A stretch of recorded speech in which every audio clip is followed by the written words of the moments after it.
Okay, why don't we get started? Hi, folks. Welcome to our Pluribus Spotlight on housing in Colorado. I'm Reed Wilson, the founder and editor of Pluribus News, and I'm excited for the conversation that we're going to have today. First, I want to thank our sponsor, the American Planning Association, for making today's event possible. We will hear more from them a little later on. But we wanted to hold this event because this is becoming the year of housing policy in states across the country. We've seen zoning issues, rent laws, and building codes pop up in legislatures everywhere because housing is as much of a crisis in urban America as it is in rural America, which I think you'll hear from some of our panelists today. And in all my years covering what's happening at the state level, I don't think any state has been roiled by the housing crisis as much as Colorado has been. The population booms in Denver and Boulder are as much of a problem as zonings and multifamily issues in the mountain towns and everywhere else. So today we get to hear from four people with a lot of knowledge about Colorado's housing debate. Later on, we'll be joined by Senator Faith Winter and Representative Judy Amabile. Wait, I screwed that up already. She's gonna correct me. Amabile. She'll correct me when I'm in here. Sorry about that. To talk about what's happening at the Capitol. But our first panel, we're happy to welcome Littleton Mayor Kyle Schlachter and my colleague Sophie Quinton, Pluribus News' economics correspondent. So let me introduce Littleton Mayor Kyle Schlachter, who first won his seat on the city council in 2017. In 2021, he won election to become Littleton's first popularly elected mayor. In his free time, which I doubt he has very much of, he's the executive director of the Colorado Wine Industry Development Board. And in 2017, he was named one of the 40 under 40 tastemakers by Wine Enthusiast magazine. So he is singing my tune. Welcome, Mayor Schlachter. Let me start with the sort of on the ground perspective. You're in the Denver suburbs, feeling the squeeze of all this new population growth. What are the housing challenges that Littleton faces today? Well, good afternoon, Reed. Thanks for having me here to talk about this important topic. Every community in the Denver area is feeling and dealing with the challenges of population growth differently. Here in Littleton, one of our biggest challenges is that we're landlocked. We're mostly built out, and so is the surrounding area. 40 years ago, we were the edge of growth in the area. The southern half of our city was just being built at that time. The 1990s is when development moved south across C470 and past Littleton. So adding housing to an already built out community is probably the greatest challenge that we have. Changes to zoning that are too broad risk displacing families and entire neighborhoods. So good planning that is specific to each area is really important. And that's one of the things that we've been doing here in Littleton. I think we've been doing pretty well. We've had some recent redevelopment. And there are a few pockets of greenfield development, and I'll show we'll kind of talk about that as we get into some of the coming questions here.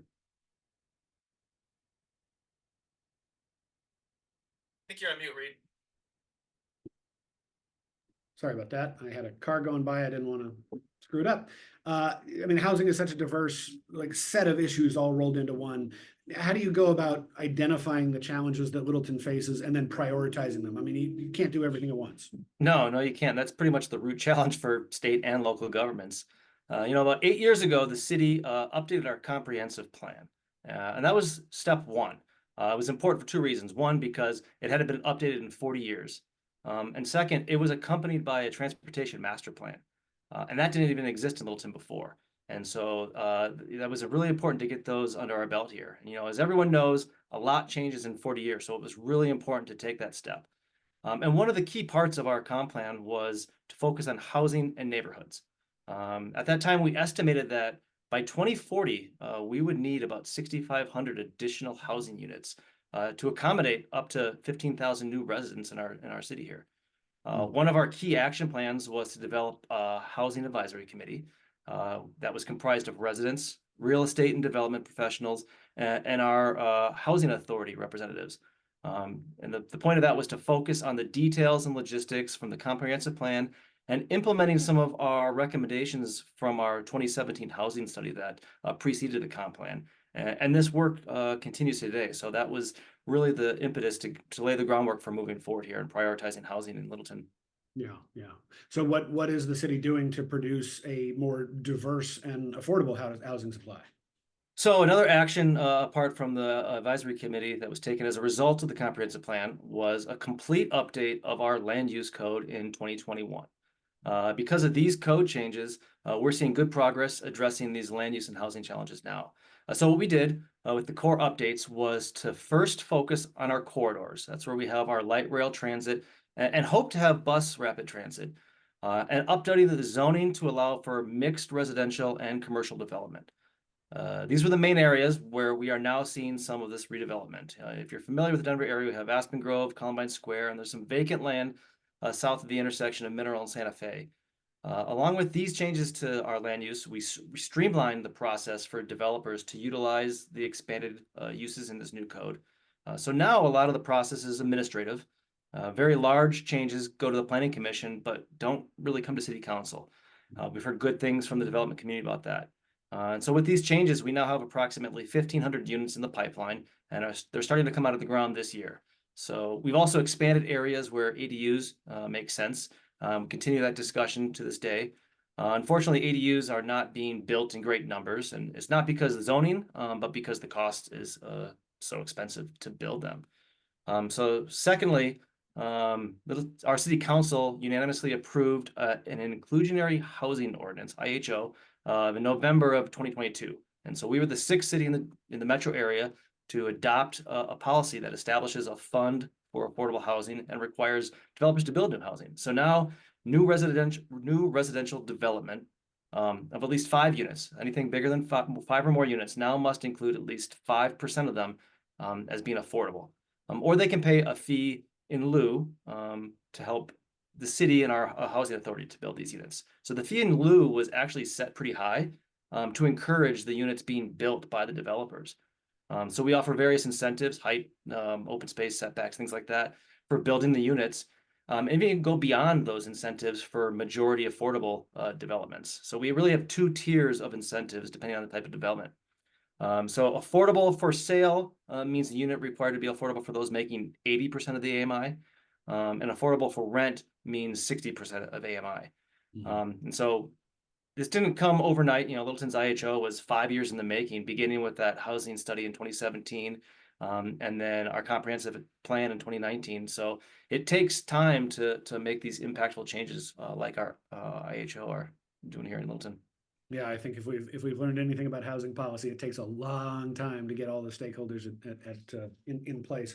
We're going to talk a little bit more about the ADUs, the alternative dwelling units, down the line here. But you mentioned that Littleton is landlocked. You're surrounded by other cities. I'm really curious to know, how much are you working with your neighboring mayors? I mean, is there a lot of inner city coordination going on in terms of sort of, you build X, we'll build Y, or how does that work? So I'm some people may know that I'm the second vice chair of the Metro Mayor's Caucus here in the metro area. And our area mayors get together and we talk regularly. I have lunch with my neighboring Arapahoe County mayors once a month. Had lunch with them yesterday. So we talk about what's going on in each community. And as being a local elected official, as most people know, it's not a full-time job, for better or worse.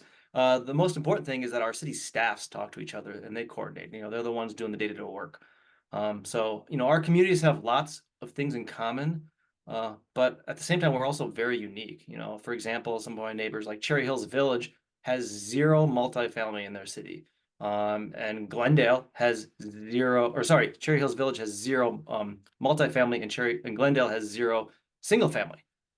So there are other communities with lots of undeveloped land, but Littleton's built out. We have a 50-50 split between single family and multifamily. So the solutions to our challenges, can and should look different in each community. And we talk about what we're doing. We're not trading things like, well, you build this development, we'll build that development. But we are talking, and we're keenly aware of what everyone else is doing.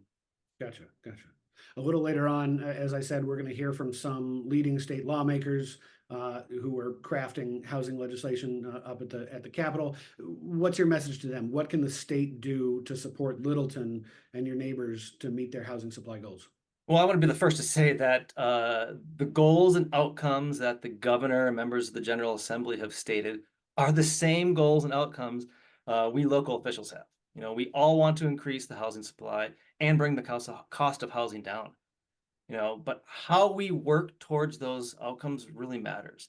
Homes don't just pop out of the ground like tulips. They take time, and importantly, they take teamwork. You know, the biggest thing that the state can do is to be a partner with the local cities here. You know, I'm not making a claim to this phrase, but we need partnership and not preemption on housing and land use issues. You know, incentives are key to getting things done. You know, there's enough communities that want to keep pushing forward on housing. That incentive-based approach is going to work. You know, we can look at the interest in Proposition 123 here in Colorado. You know, even without state incentives, communities like Arapahoe County have more than 120,000 units that are entitled and ready to come out of the ground. You know, local governments have approved them. You know, the development community could use some help with supply chain issues and labor force and financing. Something that I think is going to come up, and I hope the legislators talk about, is Senate Bill 106. You know, passing that to reform the construction litigation will go a long way to bring down the cost to build for sale multifamily units. You know, that's a product that just hasn't been built in the last decade here in Colorado, and not because zoning forbids it. You know, multifamily for sale housing like condos is critically important because it helps close the affordability gap. You know, it adds an element to a diverse mix of housing options that we can offer our residents here in Colorado. It's historically the most affordable owner-occupied housing option. It's a path to home ownership. You know, a condo is how I got into ownership. It was my first purchase. Reduced insurance costs by decreasing the magnitude and frequency of claims and providing other measures for consumer protection, resolving disputes, and doing this without sacrificing the standards that we expect for building is a win-win in my eyes. Also, working to bring us high-functioning transit system would help a lot. You know, here in Littleton, we have developers that won't even use the full extent of the zoning that's allowed because the transit system won't support it. You know, it isn't the zoning that's restricting development here in Littleton per se.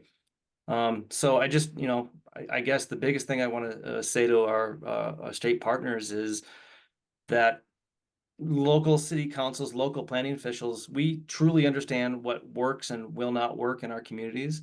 The biggest threat to achieving our shared goals is bad policy that doesn't take the unique characteristics of our communities into consideration.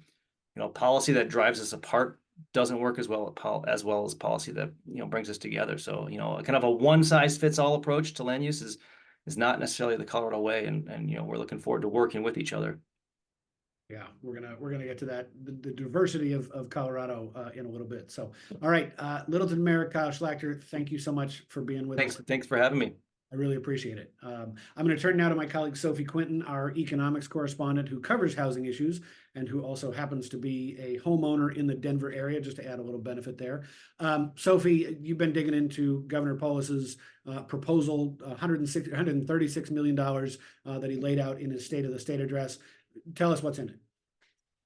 Sure. Hi, Reed. Thanks for having me here today to talk a little bit about these issues. Current homeowner, former renter. So like many of the people on this call, I'm well aware of some of the housing challenges Colorado faces.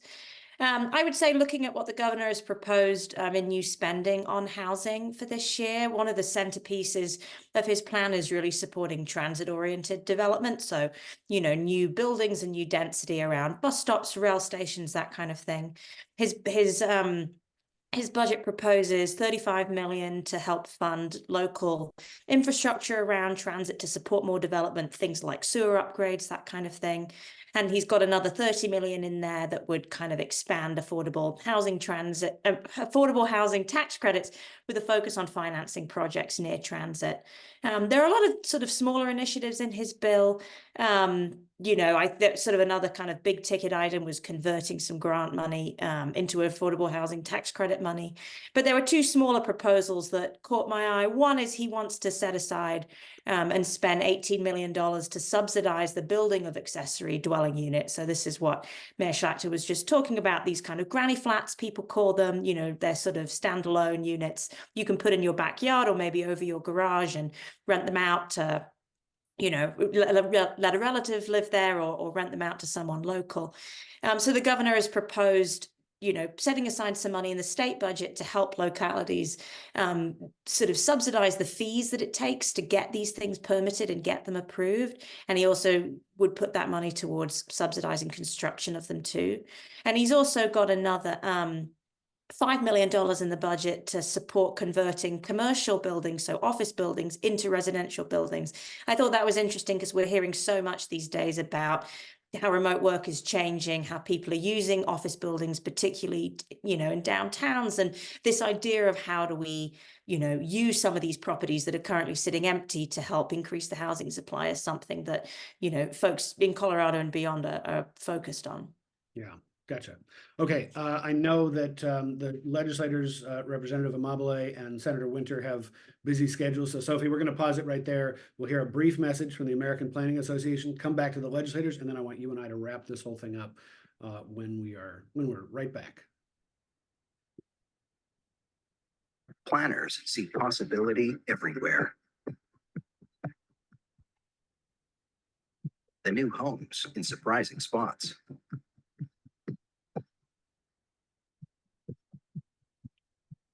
Green spaces, cut off places. The transit plans and traffic jams. Solutions where you'd least expect. Seeing what can be in what is takes vision, data-driven discipline, and expertise. It takes a collaborative spirit to ensure a community's needs and potential are met. It takes supporting decision makers with inspiration and insight so they can enact real change, like key zoning reforms to support growing communities. It takes a planner. All right. Our thanks once again to the American Planning Association. We'll hear a little bit more about them in a little bit, but I want to welcome our two legislators now. Senator Faith Winter is serving her second term in the Senate, where she represents parts of Adams, Broomfield, and Weld counties.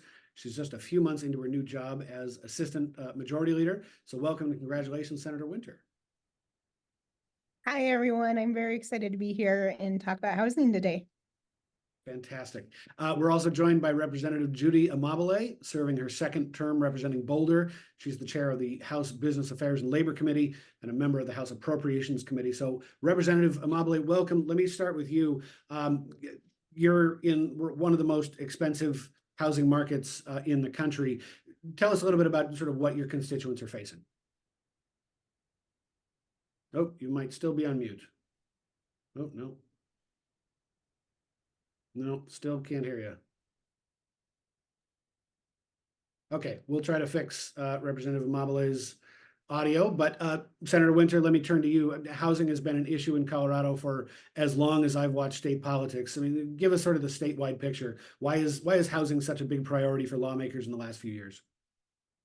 Ultimately, housing impacts your quality of life. It's where you gather, where you spend time with your family. It's where you leave and come back from every time you go to work or the doctor or to schools.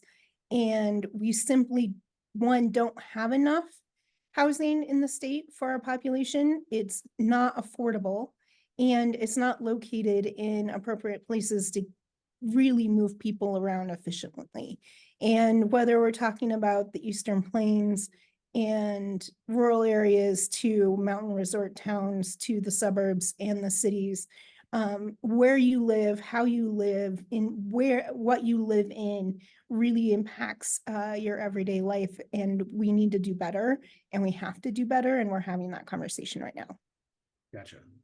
I know, and it's been such a huge lift for so many times. The big housing package that died on the floor last year died a long death, I gather, after it gave everybody something to hate. What do you think can be done this year to promote sort of more diverse, attainable, and equitable housing?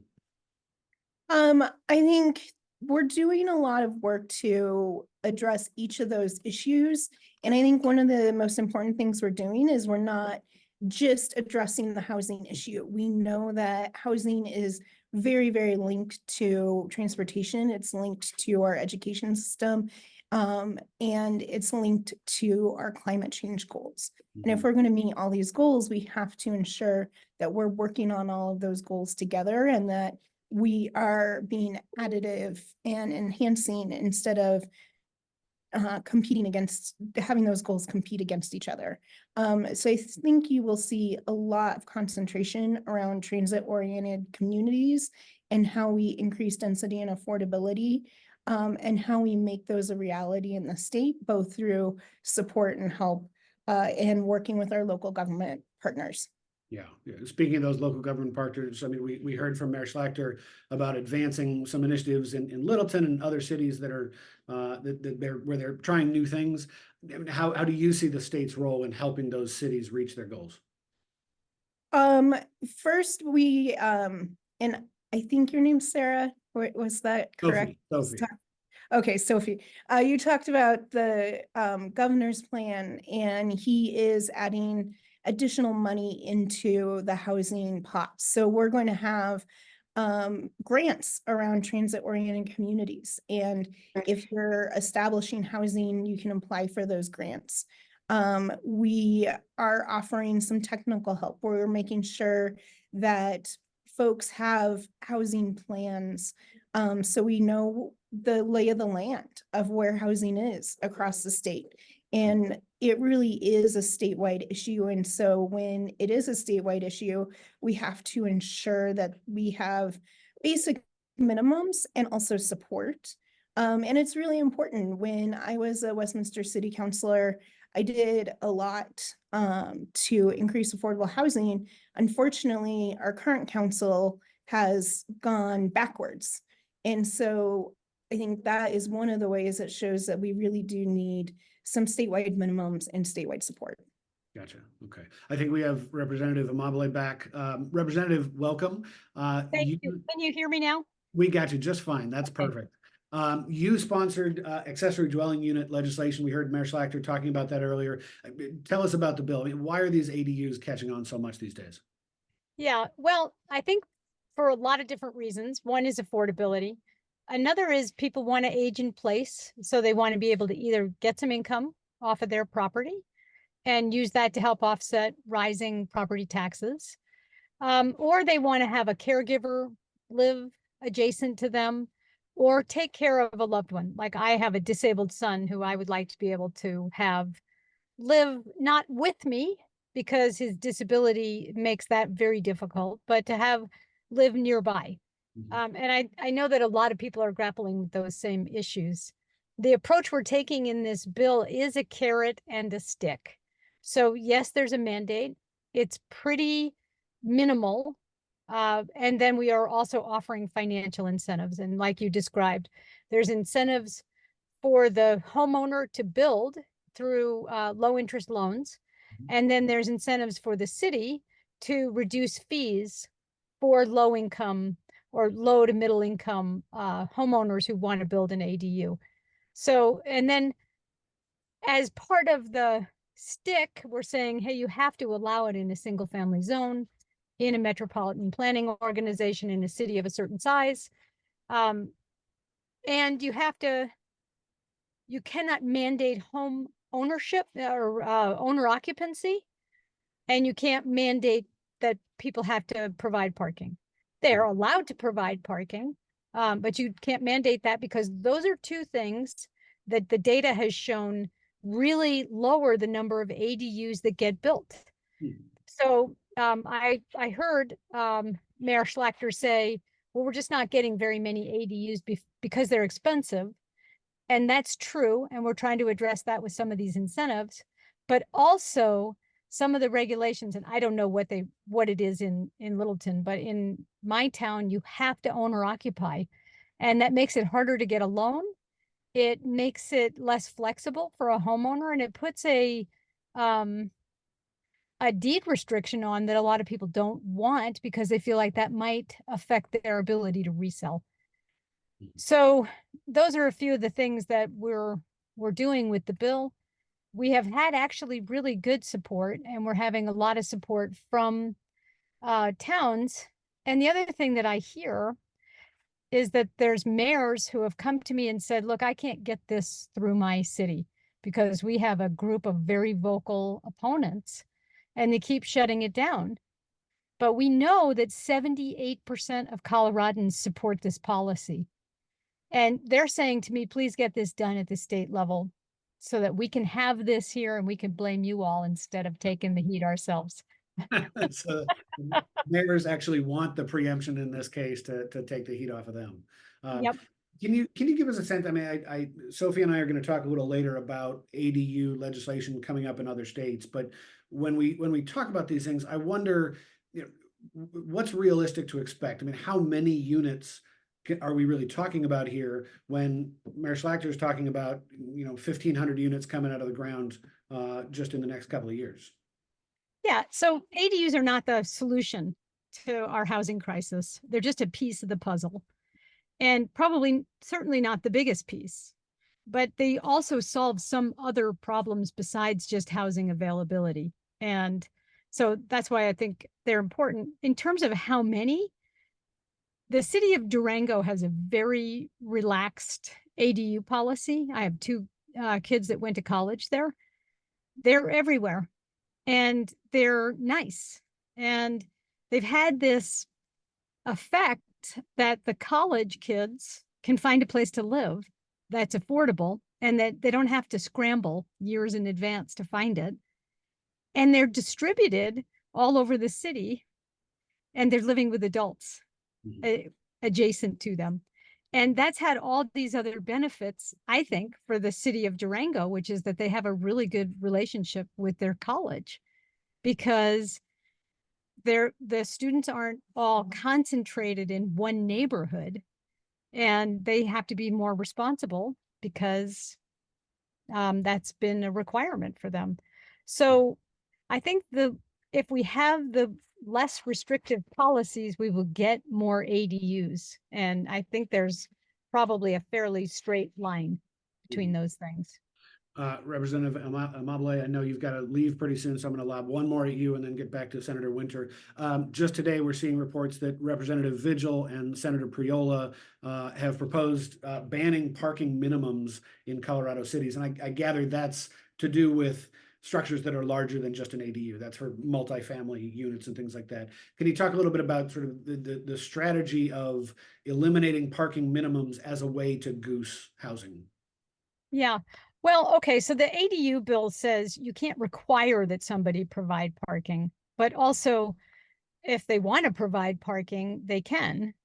And I certainly see that in many situations, people need cars, and especially working people who, maybe have to work someplace that's not very near where they live, that isn't accessed by transit.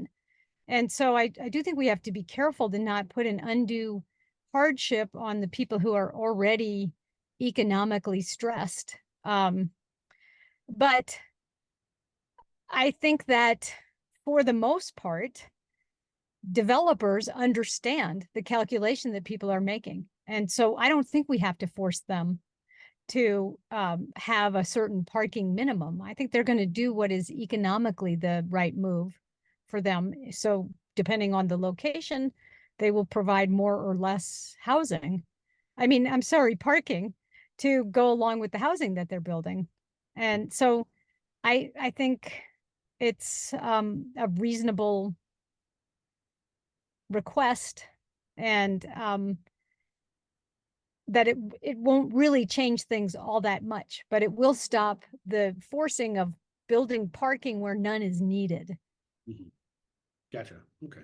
All right. Representative Judy Amabile, we'll let you go there, and that's a perfect segue back to Senator Winter. Senator Winter, you're the chair of the Transportation. Thank you so much for having me. I appreciate it. Thank you. Have a good one. Senator Winter, you chair the Transportation and Energy Committee. And I mean, as we just talked about, transportation and housing are just so intertwined. Can you talk a little bit about how you think about sort of marrying mass transit and housing development, and sort of how those two go together in your own thinking? Absolutely. We really need to increase transit throughout the state. And there's several ways that we are doing that. The first is CDOT is doing a lot more public transit than they used to do. CDOT would only build roads and bridges, and now they're operating bus staying and snow staying, and they're getting ready to open up some pretty big corridors of bus rapid transit. So the first one is actually going to be opening on Federal, and we'll go all the way from 120th down to South Denver with bus rapid transit. And that creates a lot of opportunity to increase that density and affordability of housing around those stops. And it's attractive to developers, it's attractive to employers, and attractive to people that want to live in a place where transit is accessible. And so we are working on a bill this year that provides grants and funding and requirements for local communities to increase affordability and density around transit centers. And then in Colorado, we do most of our transit through local agencies. And so we're also working on a bill to make sure we're supporting those local agencies. So how are we ensuring if one of the local agencies, like RTD, for example, is allowed to build more dense and affordable housing? We're not requiring parking because we don't want to take up an entire transit center with just parking. How do we give them tools to use things like tax increment financing on land owned by transit agencies? And then we have increased the amount of money that we are spending on transit across the state. So we are drastically increasing our multimodal option fund. And so we're looking at how much and how fast can we fund the multimodal option fund, and how do we make it accessible where it's really driving these transit-oriented corridors and transit-oriented corridor developments. Also, Colorado has more rural transit than any other state in the country, which is something to be really proud of, because we know that transit-oriented corridors aren't just in the Denver metro area, but really can be statewide, and making sure that we're providing those services across the state. Yeah, gotcha. Something that Mayor Schlachter brought up, Colorado is, as I said at the top, is a very diverse state, from big city Denver to the booming suburbs to the mountain towns in the rural east. I mean, how do you, as a legislator, how do you take that into account, all the unique problems that so many different types of community face? I think by offering enough flexibility on how to meet our goals. So, for example, I set our climate goals within the state, and we don't use just one thing to meet our climate goals. We're electrifying vehicles, we're increasing transit, we're shutting down coal plants. And so if we're setting goals for housing and statewide goals for housing, how do we provide that similar flexibility of using everything from ADUs to increasing density, to increasing the amount of money that the state has in response to local communities? Because what happens in Littleton is going to be different than what happens in Vail. And Vail knows what they need to increase density and affordability. Littleton's going to know what they need to increase density and affordability. So we're asking all our local governments to come together and say, let's agree to these goals. And then as the state, we're trying to write it in such a flexible way that they can meet those goals we agree to in ways that locally make sense. Yeah, gotcha. As I mentioned as well, you're the assistant majority leader, you know the legislative strategy too. There's a last question for you. Last year, the bill, a big omnibus package died because, again, everybody had something to hate in it. What's your strategy for getting elements of the Democratic agenda through the legislature this year? I think we started doing stakeholder work much earlier this year, and more intentionally especially with our local government partners. So we just had our 11th meeting with local government partners on transit-oriented communities and really shaping the bill around what would work for our local partners. And I think bringing folks in early and really listening has been exceptionally helpful. Also working that the big bill did a lot. And some people like some elements and some people hated elements, and everyone hated something. And so I think breaking it up into different pieces with specific policy goals. So for example, having the ADU bill, having a parking bill, having a transit bill, is going to be really important in terms of making sure that we're adding that flexibility from the state level, but also working with stakeholders in a way that's incorporating all their feedback. Gotcha. All right. Senator Faith Winter, thank you so much for your time today. We really appreciate it. And we're going to keep a close eye on what happens in Colorado, because I think a lot of other states are going to be looking at you to figure out what they should be doing next. Great. Thank you so much for having me. It's good to see everyone. Nice to see you too. All right, let me switch back to Sophie Quinton, our economics correspondent today. Sophie, sorry to interrupt there, but I wanted to make sure we got plenty of time with the lawmakers. You were talking about a lot of what Governor Polis was doing, is proposing in his budget, and what the lawmakers are working on. A lot of what we've talked about with Representative Amabile and with Mayor Schlachter and Senator Winter have to do with these accessory dwelling units. And I feel like this is becoming the latest trend in the state. So can you give us sort of a sense of, like, what are other states across the country doing right now? Yes, absolutely. So this, creating a statewide zoning, creating a statewide law that basically says people are allowed to build ADUs in their backyards, has sort of emerged as like a low-hanging fruit land use reform. So I was taking a look at some numbers this morning. I don't know if this is current as to this moment, but as of some numbers I was looking at from last year, there are 8 states that now have laws on the books that allow ADUs statewide. So that would be California, Connecticut, Maine, New Hampshire, Oregon, Utah, Virginia, and Washington. Colorado, of course, is one of the states considering an ADU bill this year, but there are others. Close readers of our fabulous Pluribus AM newsletter will note that we included a Rhode Island bill, an ADU bill, in the newsletter just this morning. And I think, as the lawmakers said earlier, this is something that is kind of, it just seems like it makes sense to do. There are ways to do it that provide flexibility. And I loved what Representative Amabile was saying about sort of folding into the Colorado bill the easing of parking minimum, the easing of parking requirements, and also this owner occupancy piece. I think California is one state that's had kind of an interesting journey with this. They had a law on the books, I think in the 80s, that allowed ADUs statewide, but it wasn't really until 2016 that lawmakers started really taking a hard look at that and thinking, well, okay, we have this on the books, but how can we actually encourage more construction? And they've passed since then a whole slew of laws that look at little pieces of why there might be rules locally or funding challenges locally that are kind of preventing ADUs from actually getting built, and parking restrictions and these owner occupancy requirements were among the things that California has looked at separately. So I think the Colorado bill is a good example of states looking at other states, seeing what's worked, seeing what kind of cleanup lawmakers are doing, states that have gotten there earlier, what challenges they're seeing, and trying to kind of craft the next generation of these ADU laws. Mm-hmm. And the last thing I'll throw your way that we got into with Senator Winter a little bit, Governor Polis has talked a lot about helping local governments build near transit-oriented neighborhoods, and about an affordable housing tax credit. Can you talk a little bit about that?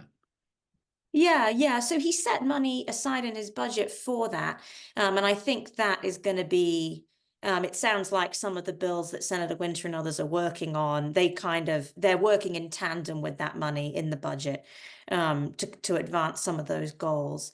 I haven't done a ton of deep research into what's happening with the affordable housing tax credit in Colorado, but I think there's a mix of like moving some money around by converting grants into tax credits. There's adding additional money that's transit focused. I mean, again, with this goal of increasing more housing and more density around transit, and really working, you can sort of see, if you look at the budget details and then look at the bills that are coming forward this session, you can kind of see them working in tandem to advance a lot of these goals.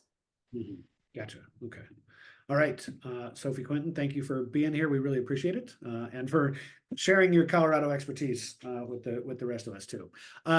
We still have Mayor Schlachter on the line, and actually, Mayor, if you're still around, I have a question from a viewer here who wants to know how residents of Littleton have received changes to zoning and development laws. Are you still able? Aha. I'm still here. Yeah. Fantastic. Well, 'cause let me throw one at you then. Yeah. So our viewer Amy asks, how have residents of Littleton received the changes to zoning, development processes, increases in development, et cetera? And what steps has the city taken to bring residents along if there have been any challenges to that? So I think it's been mixed. We've had lots of proponents that are pleased with what's going on, and some that any change is bad. So I think that's also part of the process. Is it takes a while to inform the community of what we're doing, why we're doing it, and what it means for them, and to maybe alleviate some concerns. But I think it's anywhere you go that you're going to have both sides of the conversation there. Yeah, gotcha. All right, thanks for letting me throw one more there at you. All right, Mayor Kyle Schlachter of Littleton, Sophie Quinton of Pluribus News. Finally today, I want to go to a conversation that I had earlier this week with Josh Olhava. He's the incoming president of the American Planning Association's Colorado chapter. So let's take it over there and listen right now. I'm happy to welcome Josh Olhava, the president-elect and treasurer of the American Planning Association's Colorado chapter. Josh is the Western Planning Lead at Ayers Associates, a leading multidisciplinary national consulting firm based in Fort Collins. Josh, thanks for being here. Give us a sense of how planning works to make sure that housing reforms succeed at the local level. Yeah, thank you, Reed. So, planners are leading housing and zoning reforms statewide. We're collaborating daily with local agencies and partners to develop and implement housing action plans. Our experiences as professionals really show that effective reform begins with a well-crafted plan, and that's built in collaboration with our residents and our stakeholders. And it's always informed by a strong, comprehensive, data-driven approach. As professionals, we advocate for adaptable solutions that are tailored to fit the needs of the communities. We also provide essential guidance to local decision makers on implementing these great state reforms at the local level. And of course, this includes navigating change, right? Change is always a part of the process, but really understanding what that change when it comes to zoning updates and how that allows for diverse housing options, which we talk about duplexes, townhomes, sometimes even accessory dwelling units or ADUs, and how those integrate into existing neighborhoods that were once zoned for only single family detached dwellings. Yeah. How do planners work with localities to help them meet some of these housing production goals? Yeah, planners throughout our state continue to work closely with agencies such as the Department of Local Affairs or DOLA here in the state to implement a lot of innovative housing programs. Many successful programs start with local zoning reform to remove the barriers and also allow a variety of housing types to be constructed to meet local housing needs, really coming back to that local need. We have quite a few examples across the state, too many to kind of name them all, but one I want to highlight is a Western community and rural community of Craig, Colorado. In Craig, the city worked with planners to review and revise local regulations that facilitated additional residential densities and housing product types throughout the community. And while these regulations were being updated and finalized, the planners continued to work with the city to pursue and package funding from a variety of sources to build 20 modular townhome units. And the reason modular construction was identified by the city and the planning team was due to local contractor constraints, limitations on capacity, and also building material issues. So really understanding the local context. And what's exciting is these units were recently delivered to the site, which is located within walking distance of the downtown and also nearby schools, fully integrated into an existing neighborhood. Gotcha. I was going to ask you for some examples. Are there any other towns or cities you'd point to? Yes, and for the sake of time, I'll mention one more, but a little different angle is looking at a community that recently updated their regulations to really promote diverse housing types. And this example being Severance, Colorado, back here on the Front Range. And for that community that's 90-some% residential and over 90% of the units are single family detached, that notion of change was really important. And being able to provide the decision makers with data-driven information. And so the planners developed a revenue expenditure analysis that really showed the overall cost of continuing to build with single family detached housing and those impacts on the community. And so what was great is by removing the regulatory barriers that existed and adding requirements for housing diversity within new neighborhoods, now developers and builders will be able to integrate a variety of housing types into their projects.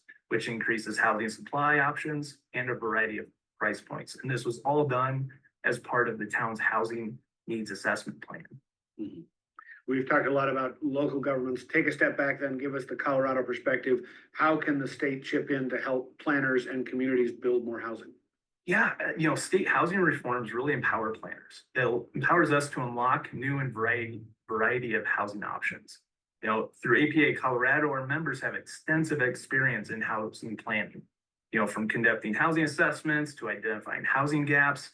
We're here to help and be part of the discussions early on when developing these policies and programs. And we look forward to working with the state moving forward.